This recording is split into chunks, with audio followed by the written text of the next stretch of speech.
Dalam surah Maryam kita juga belajar cara berdoa yang begitu deep daripada Nabi Zakaria AS, yang mana terkandung dalam ayat yang keempat.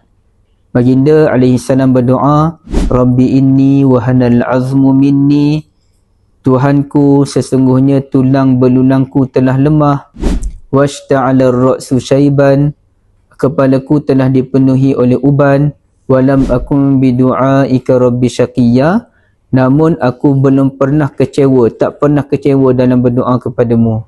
Jadi doa ini dianggap sebagai doa rintihan yang level luar biasa, kerana baginda menceritakan dahulu keadaan baginda yang begitu, dalam bentuk yang begitu dramatik, visual kita boleh bayangkan lemahnya dengan berubah rambutnya tanpa henti berdoa kepada Allah Azza wa Jalla.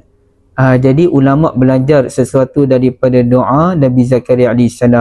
Jadi tuan-tuan dan puan-puan sekalian, bukan sahaja doa Nabi Zakaria, bahkan kita dapat lihat lagi dakwah Nabi Ibrahim AS kepada bapanya. Begitu juga kalau kita lihat dalam cerita penghujahan Nabi Isa AS dalam membela ibunya.